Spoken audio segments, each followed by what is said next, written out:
In the vibrant city of Moscow, where millions seek excitement and relaxation, there was a water park that captured everyone's attention. It was a place of thrills, open all year round. But little did the happy people of Moscow know that something tragic was about to happen that would change the park forever. Get ready for a story of triumph and sadness, where dreams soared high only to be shattered by unforeseen events. This is the tale of Transval Park, a reminder that even the most magical dreams can be overshadowed by darkness. The city of Moscow, with its population of over 12 million people, is always buzzing with individuals seeking ways to enjoy their free time and make the most of their weekends, holidays, and special occasions. In 2002, the people of Moscow were introduced to a new destination for weekend fun: Transval Park, a remarkable water park that became the largest of its kind in Eastern Europe. Imagine a vast expanse of 20,000 square meters, equivalent to about 3 soccer fields, filled with thrilling water slides, refreshing pools, a vibrant food court, and a delightful playground.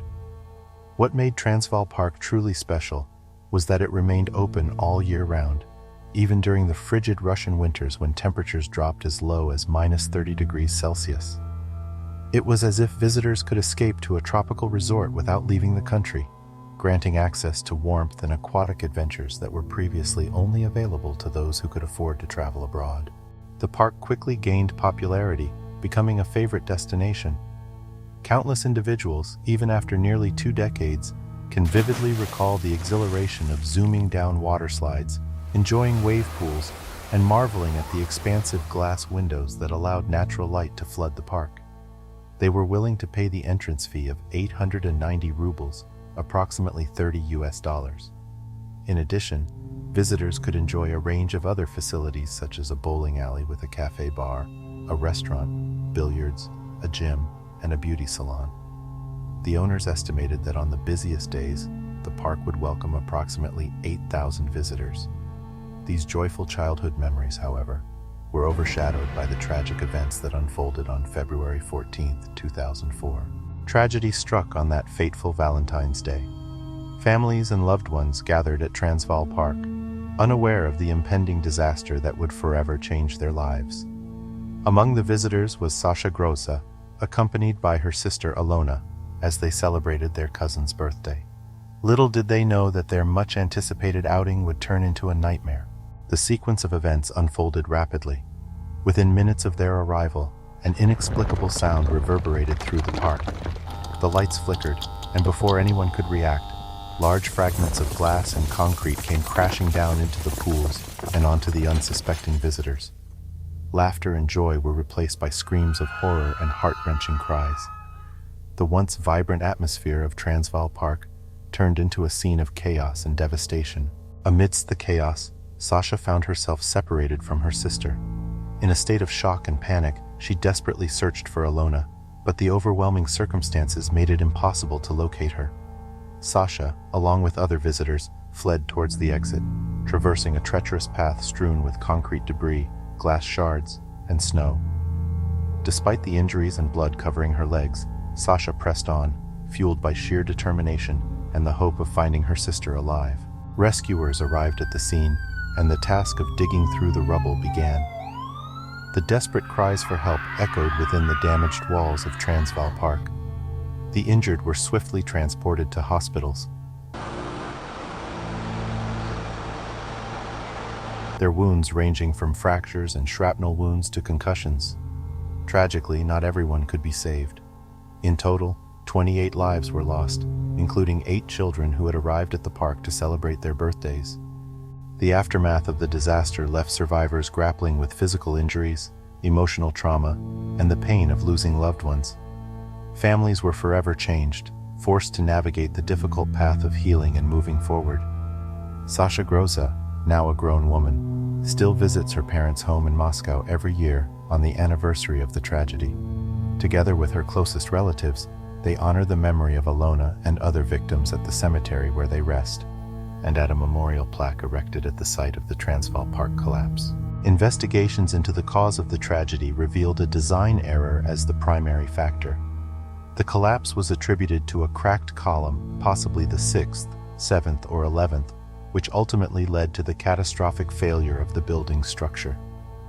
While architects and experts were held accountable for negligence, the legal proceedings failed to provide adequate justice for the victims and their families. Compensation battles ensued as the state and former owners of Transval Park shifted blame back and forth. The victims and their families fought tirelessly for justice, seeking compensation for their losses. The Russian Orthodox Church had its own peculiar response to the tragedy. Some priests suggested that celebrating Valentine's Day was sinful, considering it a pagan holiday.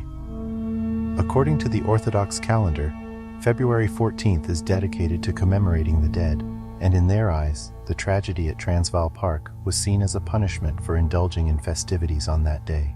Over time, the wounds inflicted by the Transval Park tragedy began to heal, but its impact on the survivors remained profound.